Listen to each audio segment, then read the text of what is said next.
What's up guys, and welcome to a new video. Today I'm going to cover my Sever Shadowblight build that is a very fun and effective build that when paired up with the Barber Malignant Heart does in the millions of damage. And that's only at level 88 so far. I will be doing a lot more damage with the in-game version of this build that I'll also have a guide out for very soon in the near future. With this build we pair Sever with an aspect and a pair of unique boots that really make it shine. I've had no problem doing Nightmare Dungeons 10 to 20 levels higher than me so far, and no problem with bosses as well. We do have Blood Mist available close to all the time with this build, just like most other shadow damage over time builds. In this guide I will cover everything in depth from the skills used to the Paragon Board. Also there will be Nightmare Dungeon gameplay at the very end. Timestamps will be down below, so feel free to skip ahead at any time. Let's get right into it. Alright, we'll briefly go over the skills used for the build. Up top, the basic skill that we chose was Reap. Now, I do not use this at this point anymore. You could use this for essence generation or to make a corpse if you wanted to, but I don't use it anymore. We have Sever, which is one of the key components to the build. Does a decent amount of damage. We have Blood Mist. We have Corpse Explosion and Corpse Tendrils, which are both auto-casted by one of our Malignant Heart choices. We also use Bone Storm that does damage, gives us base crit chance, and also some damage reduction. Alright, so we're going to go ahead and go into the gear and the aspects used on the build. Then we will also cover the Malignant Heart choices for the build. Up top, we're going to go right here with the helmet. Now on the helmet, you want to try to get lucky hit chance if you can. Total armor percent is good. Cooldown reduction is really good. You want to try to get stats if you can. With this build, we are going to be stacking willpower because of a legendary node in the Paragon Board. So you want to try to get willpower on as many gear pieces as you possibly can. I definitely have it on a few of them. For the aspect that you want to go for on the helmet, you want to get the aspect of Explosive Mist. You see right there, Blood Mist triggers Corpse Explosion on surrounding corpses. When Blood Mist detonates a corpse, its cooldown is reduced by 0.5. Now, basically, we go into Blood Mist and we're just going to be blowing up all the corpses around us, which are going to be killing people with damage over time. And this makes it great because this also reduces our cooldown every time that it blows up a corpse. Down into the armor, we're going to be using the aspect of Disobedience on the armor. I'm sure most of you know which aspect that is by now. It gives you a ton more armor overall, and it's probably the best defensive aspect in the entire game. So on my armor, I got Willpower right here, Total Armor, which is good. You want to try to go for damage reduction if you can, even damage on your armor if you wanted to. I got Maximum Life, which I also like. Now into the gloves, if you can, you want to try to get some gloves similar to mine. You definitely want to have as high base crit chance as you possibly can. You can see right there I have 11.3%. You want to try to get 4 to the ranks of Sever, which will bring it to level 9. I got lucky with a nice roll of willpower, and then, you know, I get life on lucky hit up to a 5% chance. Not a big deal. Right there you could get, you know, more damage if you wanted to, attack speed, whatever else. But that's kind of what you want to go look for on the gloves. The aspect that we use on the gloves right here is the blood soaked aspect. As you can see right here, Blood Mist leaves a trail that lasts for 4 seconds and deals 1097 shadow damage per second to enemies who stand in it. Your movement speed is no longer reduced while in Blood Mist. But basically you're moving at full speed when you're in Blood Mist, which is probably half the time, which is awesome. And then on top of that, you leave a trail behind you that does damage ticks overall, and it's great to have. Now into the pants. When it comes to the pants, you want to try to go for pants similar to what I have right here. I have +4 ranks to Corpse Explosion and +4 ranks to Blood Mist, which are both really nice for the build. Try to get damage reduction after that, or Maximum Life if you can, or whatever good stats that you can find on those. As you can see right here for the aspect on the pants, we're going with the Shielding Storm aspect, and that's great to pair up with Bone Storm. You see right there, each time that Bone Storm damages an enemy, gain a barrier equal to 5% of your base life for 10 seconds. And that's just great with the build. I mean, you have this barrier around you at all times that basically protects you anytime you're using Bone Storm. And with this build, we use Bone Storm when we're in tough situations or boss fights. So that's just going to help you out for survivability a ton. Now into the boots. We want to go with these unique boots right here, the Greaves of the Empty Tomb. And these actually pair up really well with Sever, as you can see right down there at the bottom. Create desecrated ground beneath your Sever Spectres as they travel, damaging enemies for 1400 shadow damage over 2 seconds. And this pairs really good with our Shadowblight key passive that just amps our damage up big time, and that's where you see those picks of damage come from, also like you would see from the Corpse Explosion. So it's really nice to have these boots. They pair up really well with the build, and pretty much everything you see right there stat wise is good for the build also. Now we'll come down here into the wand. When it comes to the wand, you definitely want to go with the wand. You don't want to go with the two-hander on this build because we have barely enough room for the aspects that we need as it is right now. Now, when it comes to the wand, you want to try to look for, definitely get vulnerable damage and critical strike damage, and then you can get intelligence or willpower or whatever, you know, other damages you can find on there on top of those that helps the build out. You know, damage to crowd control, or you see right there I have 21% damage to affected by shadow damage over time, or you can get just damage over time. But you definitely want to try to get the vulnerable and critical strike damage on your wand, and then go with the highest base damage wand that you can possibly find. And then on your wand, you want to get the aspect of decay. You can see down there, each time the Shadow Blight key passive deals damage to enemies, it increases the next Shadow Blight's damage within 10 seconds by 45%. And that's multiplicative. And this stacks up to 5 times, which is just really awesome for the build. It gives us a ton of overall damage with this build. So this build, you know, with this aspect right here and the one that we're about to go over up here, makes it to where we just ramp our shadow damage up because of our Shadow Blight key passive and because of a legendary node in the Paragon board. Now up into the amulet, you definitely want to try to get 3 ranks to Gloom if you can. I got lucky. I got 3 ranks to all of the Macabre skills, which is my Blood Mist. So we have I have 1 point into Blood Mist, and I think it's at level 8 right now, which is great. It brings down our cooldown reduction for that. On all of our gear, guys, you also want to try to get cooldown reduction anywhere that you can.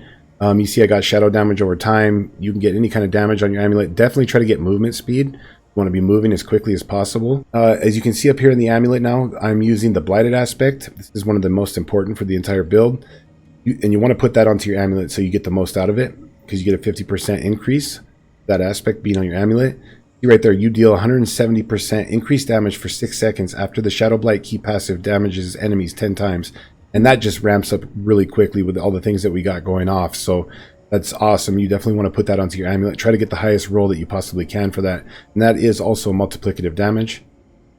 Now down here into the rings. Now on the rings, guys, you want to try to go for the vulnerable damage, the critical strike chance, and the critical strike damage on your rings if you can. Try to get at least those 3. If you can't, that's fine, but get as much of that as you possibly can. You definitely want to have the crit strike chance, because we want as much crit strike chance as we possibly can get in this build. You can see right here, I have vulnerable damage, damage to close is nice, critical strike damage, and then critical strike chance. For the aspect on the first one, I have the aspect of Grasping Veins. Gain 20% increased critical strike chance for 6 seconds when you cast Corpse Tendrils, and you deal 40% multiplicative bonus critical strike damage to enemies damaged by Corpse Tendrils, which is awesome overall. It gives us more base crit and more damage. So we're definitely going to want to put that on one of your rings. On your second ring right here, basically you want to look for the same stats. You can also look for lucky hit chance on there, but definitely want to get the critical strike chance and then crit strike damage and vulnerable damage if you can. Then whatever else, you know, damage you can find after that, or lucky hit chance. Your second aspect on the rings, you want to go for the ultimate shadow aspect. As you can see right here, Bone Storm and Blood Wave are also darkness skills, deal shadow damage and gain additional effects. So basically it's turning our Bone Storm into a shadow skill, which makes it to where, you know, we're a shadow build and we're doing tons of damage with it anytime that it's up. Alright guys, now we're going to go down into our focus. When it comes to the focus, you want to get as high damage as you possibly can. The reason that we go for focus and that we go for the wand is also because of the lucky hit chance that you get from both of, or I'm sorry, lucky hit chance that you get from the wand and the cooldown reduction that you get from the focus, which is really nice. And then we can fit all of our aspects in. Anyways though, what you want to look for in there, try to get willpower like I was saying with this build, and I'll show you why. In the Paragon board, we're trying to get as much willpower as we possibly can. Right now I'm already at 558. Once I'm at the in-game version, I'll hopefully be at like 800 plus.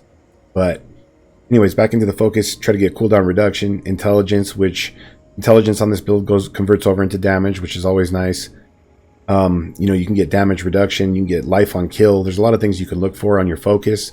But like I said, try to get as much, or try to get as high damage as you possibly can, base damage with it. And then for the aspect on here, we're going to go with the aspect of the Empowering Reaper. This pairs with Sever really nicely. Right there, damaging enemies with Sever has a 20% chance to spawn a pool of blight under the target that deals 60% bonus damage. This effect can only happen once every 3 seconds.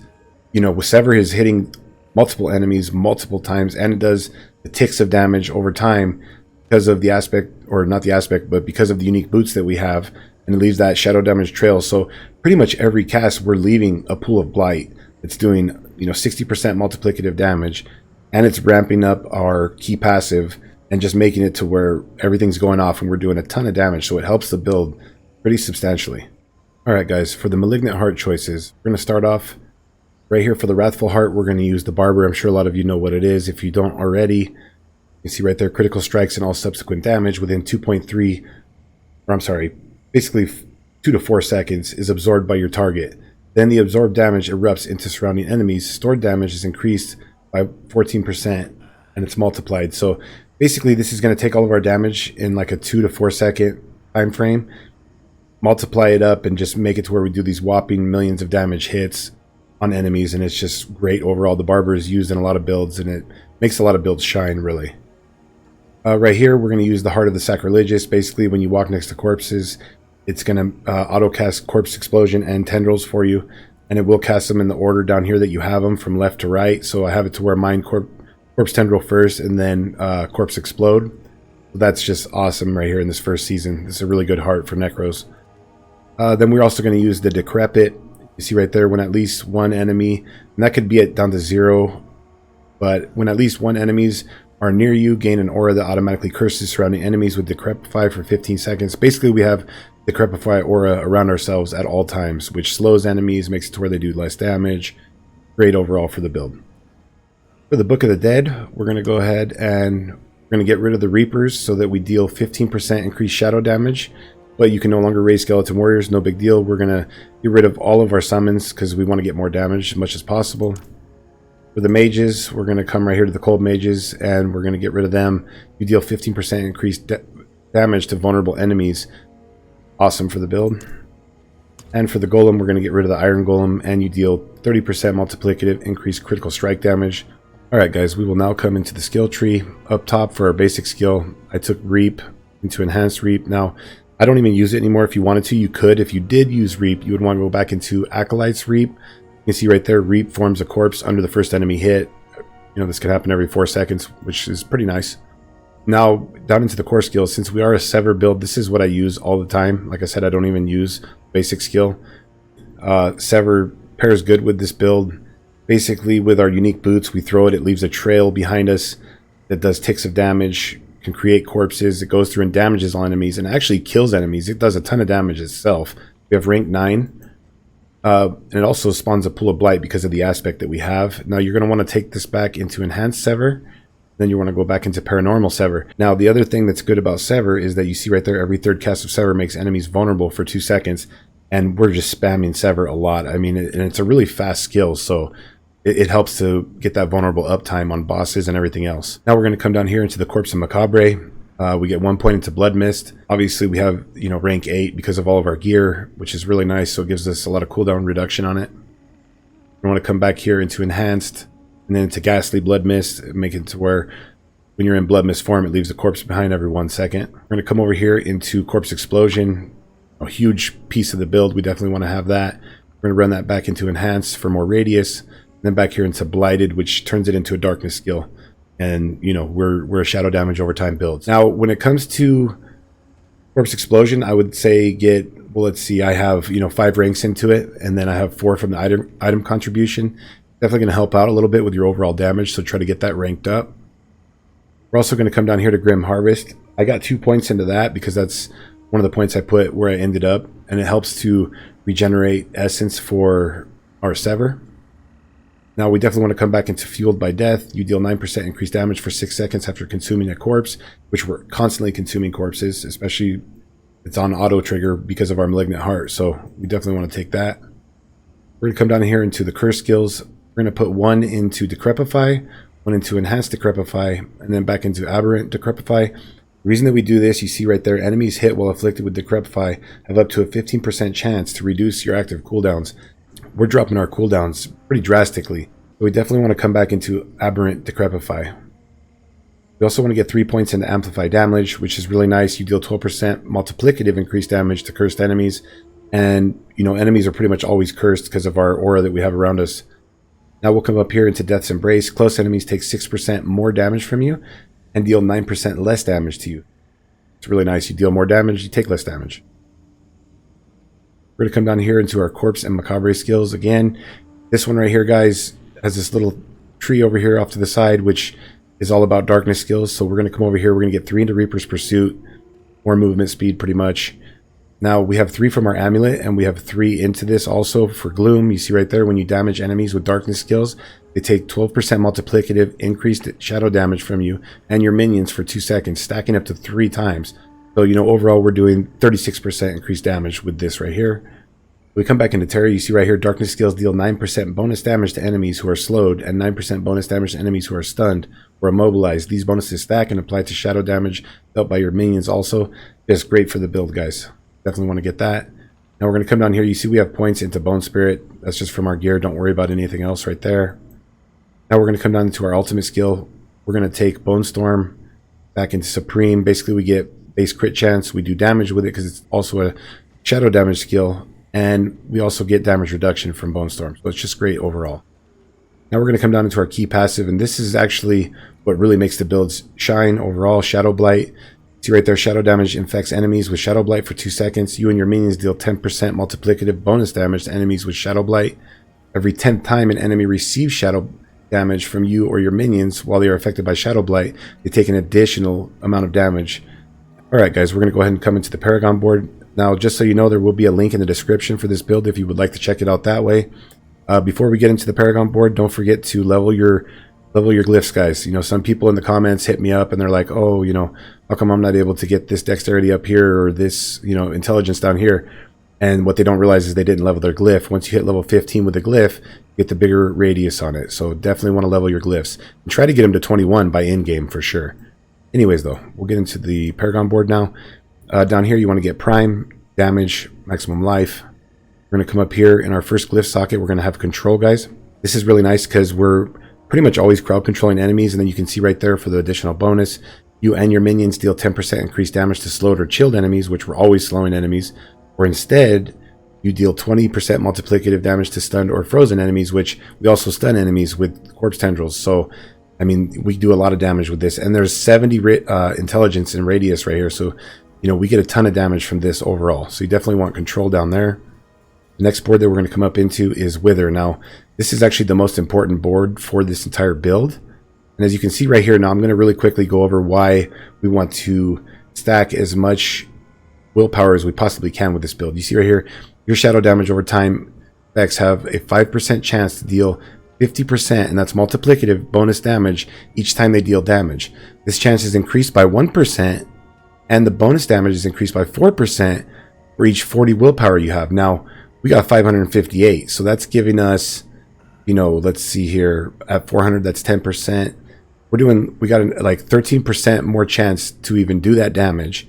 And then, you know, 13 times 4, we got 12, that's like 52%. So we're doing, where I'm at right now, I'm doing like 102% increased multiplicative damage. And that's like, you know, that's like 18% of the time. So basically 1 out of every 5 ticks with our damage, which we're doing constant ticks with our damage over time a lot. So overall, this is adding a ton to the build. And especially when I ramp the willpower up to like 800 by end game, hopefully that's the goal. This right here is just gonna, you know, it's gonna make it to where we're doing ridiculous amounts of damage. So that's why I said we want to stack willpower. Anyways, back into the skill tree though. Or, I'm sorry, back into the Paragon board. The first thing we're gonna come up into this board, we're gonna grab obviously Wither. We're gonna come over here, grab this on the way back this route over here. We're gonna grab 9 Darkness, damage over time, and great damage over time in these nodes right here. We're gonna want to come up and grab Lingering Shadows for more damage over time. And then, you know, there's more shadow damage over time right here. And shadow damage. Then we're going to want to come back up this way. Right here, we're going to put Essence. You know, basically gives us critical strike damage with dexterity and radius. And then with the bonus right there, you see critical strikes deal 22% multiplicative increased damage to enemies that are not healthy. So that's nice to have. Over here, we're going to get Malediction for more shadow damage and intelligence. And then get these around here. Now we're going to come up. Our next board that we're going to come into is going to be Flesh Eater. This is probably the second strongest board overall for our build. You can see right here, consuming 5 corpses grants 40% multiplicative increased damage for 6 seconds. We're always consuming corpses. This is pretty much always up, so it's just great for the build overall. Over here, for the glyph socket, we're going to throw Exploit in here. We get 44 dex in this area, which is pretty nice. Gives us a decent amount of damage with Exploit. Now, I already have this glyph to level 21. That's the only one. All my other ones so far are only at 15. It's definitely the first one that you want to level up. Second one you would want to level up to 21 will be the Essence, and then you could choose after that. But yeah, we want to get exploit right here. We're going to grab this right here for damage to elites, and this other damage for elites around here. We're going to come over here. We're going to grab, obviously, well, before you go into this glyph socket, grab Flesh Eater, then get all this, then come over here, grab Stifle for damage to injured, but also you're going to get that critical strike damage. We want to get crit strike damage anywhere that we can. Get it all around here. We're going to come over to the next board that we're going to come into, guys, is going to be Scent of Death. You can see right here with at least 2 corpses nearby, gain 15% damage reduction. With no corpses nearby, you deal 15% increased damage. Really nice to have, you know, damage reduction or damage. We're going to come up here first. We're going to grab this right here for Ruin, damage to healthy. Eventually, we will get the bonus on that when we level up a bit more, which will give us another 25% damage to healthy. And eventually, you could get these damage to healthy nodes around here if you wanted to. It's not too bad. But I wouldn't say get it by level 88 where I'm at yet. So then we're going to come down here. We're going to grab Scent of Death. And then in this board, guys, we're going to throw Scourge. In this area, we have 54 willpower, which is really nice. See right there, we get shadow damage over time. And then also for the additional bonus, you and your minions deal 10% multiplicative increased damage to enemies affected by shadow damage over time. Nice multiplier.